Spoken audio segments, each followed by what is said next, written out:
दोस्तों, मैं मोहम्मद नईम शेख। तो मैं ये बताना चाहता हूँ कि मेरा ये नजरिया है, अकॉर्डिंग टू माई ओपिनियन, कि इंसान को मालिक ने दिमाग दिया है अच्छा सोचने के लिए और जबान दी अच्छा बोलने के लिए। इसलिए हर इंसान को जब वो जबान से कुछ बात कहना चाहता है तो पहले अपने दिमाग पे लिख ले, पढ़ ले और उसके बाद मुंह से उसका इकरार करे। मगर यहाँ पे हमारे स्टेट के चीफ मिनिस्टर एकनाथ शिंदे, उन्होंने एएनआई को इंटरव्यू देते हुए कहे 27 मई 2023 कि ये जो नए संसद भवन का बिल्डिंग का जो ओपनिंग हो रही, इनॉग्रेशन हो रहा है, तो सारी पॉलिटिकल पार्टी को, अपोजिशन पार्टी को इसमें पार्टिसिपेट करना चाहिए था। और वो ये भी कह रहे हैं कि कुछ लोग हैं जो हर चीज पे तनकीद निकालते हैं, तनकीद करते हैं। और वो ये भी कह रहे हैं कि ये जो अपोजिशन है जो इसका बहिष्कार कर रहे हैं, इनॉग्रेशन जो हो रही है पार्लियामेंट की नई बिल्डिंग का आज ही, तो उसका जो बहिष्कार कर रहे हैं उनको डर है पीएम नरेंद्र मोदी का। तो मैं कतई इनकी इस बात से मुत्तफिक नहीं हूं, क्योंकि पीएम नरेंद्र मोदी ने हमारी जो 15वीं प्रेसिडेंट है द्रौपदी मुर्मू, उनको इनवाइट नहीं किए, इनविटेशन कार्ड में उनका नाम नहीं था। अब ये प्रेसिडेंट होता क्या है, देश का प्रेसिडेंट होता क्या है? तो ये समझ लीजिए कि जो प्रेसिडेंट होता है, इंडिया का जो प्रेसिडेंट है वो नंबर 1 शहरी है। उसको इतना पावर है कि चीफ जस्टिस ऑफ इंडिया का सिलेक्शन वो करते हैं और उसके बाद चीफ जस्टिस ऑफ इंडिया से सलाह मशवरा करके अदर जजों का चयन होता है। और अगर चीफ जस्टिस ऑफ इंडिया को हटाना है तो 2/3 मेजोरिटी लेना पड़ता है दोनों ऐवान से, लोकसभा राज्यसभा। प्रेसिडेंट होता क्या है? प्रेसिडेंट कमांडर इन चीफ होता है। जितनी भी आर्म फौज है देश की, उसका कमांडर इन चीफ होता है। तो इसका रदबा, इसका रुतबा कितना बड़ा है। और यहाँ पे पीएम नरेंद्र मोदी ने हमारे 15वें प्रेसिडेंट को, जो कि 25 जुलाई 2022 से ऑफिस में है, उनको इनवाइट नहीं करे। और ये बात तो सीएम एकनाथ शिंदे को अच्छी तरीके से मालूम है, उसके बावजूद वो इसका तस्करा नहीं कर रहे कि पीएम नरेंद्र मोदी ने गलत किए प्रेसिडेंट को इनवाइट ना करके।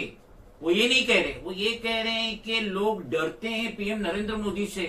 तो आप किससे डर के एकनाथ शिंदे जो है, उद्धव बाला साहब ठाकरे के शिवसेना का साथ छोड़ के बीजेपी से गले मिले, किस वजह से? अगर आप पीएम नरेंद्र मोदी से या उनकी जो एजेंसी है, ईडी है, सीबीआई, इनकम टैक्स से, अगर उनसे नहीं डरे तो क्यों उद्धव बाला साहब ठाकरे का साथ छोड़ दिए? क्यों शिवसेना के 2 टुकड़े कर दिए? क्यों शिवसेना का सिंबल अपने पास ले लिए? आप भी तो डर खौफ की वजह से उद्धव बाला साहब ठाकरे का साथ छोड़े और बीजेपी से जा मिले। और आपने जो 27 मई 2023 को जो इन्होंने स्टेटमेंट दिए, ये स्टेटमेंट आप 1 साल के लिए भी बरकरार रख सकते हैं। जब अगला लोकसभा इलेक्शन होगा 2024 में, उस वक्त आप इस बात पे कायम रहेंगे कि लोग पीएम नरेंद्र मोदी से डरते हैं, उनकी तनकीद करते हैं। कुछ लोगों को आदत है तनकीद करने की, और सारे पॉलिटिकल अपोजिशन पार्टी को इस इनॉग्रेशन में हिस्सा लेना चाहिए था, पार्टिसिपेट होना चाहिए था। 1 साल के अंदर अगला लोकसभा इलेक्शन है और उस टाइम पे बीजेपी अगर आपको प्रॉपर सीट नहीं देती है लोकसभा इलेक्शन की, 48 में से अगर प्रॉपर सीट नहीं देती है, या अगले साल जो असेंबली इलेक्शन हो रहे हैं महाराष्ट्र में, उसमें आपके जो आज के एमएलए है उनको टिकट नहीं देती है, उनका टिकट काट देती है, तो आप उस वक्त भी इस बात पे कायम रहेंगे? बिल्कुल नहीं रहेंगे। तो मेरी ये हिदायत है एकनाथ शिंदे से, स्टेट की जो सीएम है, महाराष्ट्र स्टेट की जो सीएम है, कि बराए मेहरबानी आप जो चाहिए बोलिए, कानून हमें इजाजत देता है, बोलिए बिंदास, कोई धड़ड़ा नहीं, कुछ शिकवा नहीं, मगर इतना तो सोच के बोलिए। आप स्टेट के सीएम हैं और आप कह रहे हैं कि लोग पीएम नरेंद्र मोदी से डरते हैं। वो पीएम नरेंद्र मोदी से नहीं डरते हैं, वो उसकी जो एजेंसी है, ED, CBI, IT, income tax, जिसकी वजह से आप और आपके एमएलए भी डर गए थे, क्योंकि आप लोगों पे भी इंक्वायरी बैठने वाली थी। इसलिए आपने उद्धव बाला साहब ठाकरे का साथ छोड़ के अलग शिवसेना बनाई, 2 फैक्शन कर दिए शिवसेना में, और शिवसेना का जो ओरिजिनल सिंबल है वो तो बालासाहेब ठाकरे से छीन के अपने पास रख लिए। तो अनाप शनाप नहीं बोलना चाहिए, जो है ठोस बोलो, क्योंकि आप एक बहुत बड़े मुकाम पे, ओहदे पे, और लोग आपकी बात को बड़े गौर से। जैसा कि हम सभी जान रहे हैं कि जो सेंट्रल विस्टा है, या जो ये नई बिल्डिंग बनी है पार्लियामेंट की, जिसमें हजारों करोड़ का खर्चा हुआ है, और ये पैसा ना पीएम नरेंद्र मोदी का था ना बीजेपी का था, ये हमारा और आपका इनकम टैक्स जो हम भरते हैं, टैक्स पे करते हैं, उसके पैसे से ये बिल्डिंग की इमारत बनी है।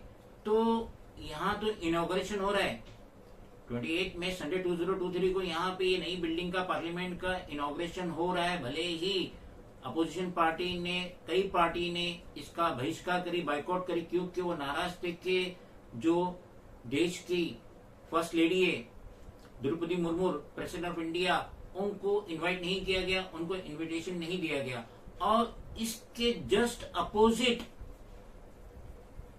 देश की लेडीज पहलवान, रेसलर, जिन्होंने दुनिया में हिंदुस्तान का नाम रोशन किया, तमगे पाके, ओलंपिक में गोल्ड मेडल पाक के, जिन्होंने हमारे देश का नाम रोशन किया, और हमारे देश के नौजवानों में जोश भरा मेहनत का, जज्बे का, ताकि वो भी आगे चल के देश का नाम रोशन करें मेडल जीत के। तो वो अगर अपना साइलेंट धरना दिए हुए जंतर मंतर पे, तो क्या तकलीफ हो गई दिल्ली पुलिस को, या पीएम मोदी को, या बीजेपी को? क्यों इनके साइलेंट धरने को धर्म भरम किया जा रहा है? क्यों पुलिस इन पे लाठीचार्ज कर रही है? क्यों पुलिस इन्हें अरेस्ट कर रही है? क्यों पुलिस कोशिश कर रही है उनको वहां से खदेड़ने की? वो तो अपना साइलेंट प्रोटेस्ट कर रहे हैं। वो प्रोटेस्ट कर रहे हैं उस इंसान के खिलाफ जिसने इनके साथ दुष्कर्म किया। Brijbhushan Sharan Singh, member of parliament, BJP Uttar Pradesh, तो उसके खिलाफ अगर ये साइलेंट धरना दे रहे हैं, तो ना सिर्फ पीएम नरेंद्र मोदी को उनकी बात सुनना चाहिए था, क्योंकि chief justice of India DY Chandrachud ने आदेश दे दिए दिल्ली पुलिस को कि ये जो बीजेपी का सांसद है ब्रिजभूषण शरण सिंह, जिसपे ये इल्जाम थे कि उसने दुष्कर्म किया, जिसमें एक नाबालिग लड़की भी थी, तो सीजीआई के कहने के मुताबिक दिल्ली पुलिस ने 2 एफआईआर रजिस्टर कर लिए इस रेपिस्ट के खिलाफ। एक पॉक्सो का है और दूसरा एल्डर लेडी का है। तो अगर ये पहलवान, लेडीज पहलवान अपने सहयोगियों के साथ साइलेंट प्रोटेस्ट कर रहे हैं, तो उन्हें क्यों खदेड़ा जा रहा है? क्या वो हमारे सिटीजन नहीं है? क्या वो गलत बात कह रहे हैं? उन पे दुष्कर्म हुआ है, अगर वो अपनी आवाज बुलंद कर रहे हैं, तो यहाँ पे तो एक तरफ इनॉग्रेशन हो रहा है बिल्डिंग का, पार्लियामेंट की बिल्डिंग का, और यहाँ पे दूसरी तरफ इनको खदेड़ा जा रहा है। तो ये सही बात नहीं है। हम भी सहयोग करते, दिलो जान से सहयोग करते इन लेडीज पहलवानों का, कि जिन्होंने इतनी हिम्मत जुटाई इतने बड़े बीजेपी के रेपिस्ट एमपी के खिलाफ अपनी आवाज बुलंद करने में। और हमें पूरा यकीन है कि आज नहीं तो कल इन लेडीज पहलवानों को इनका इंसाफ मिलेगा। ये जो आवाज बुलंद कर रहे हैं, इनको इनका इंसाफ मिलेगा।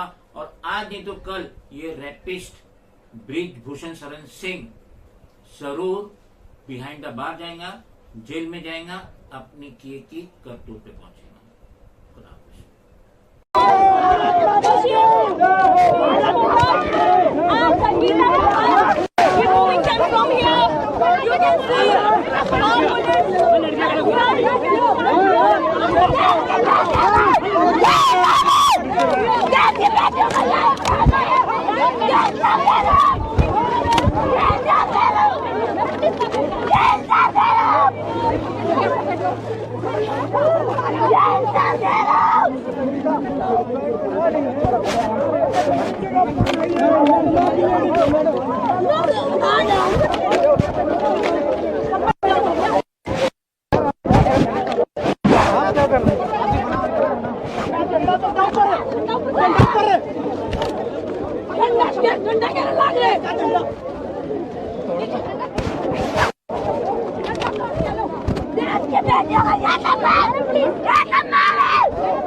सर ये राजू सर ये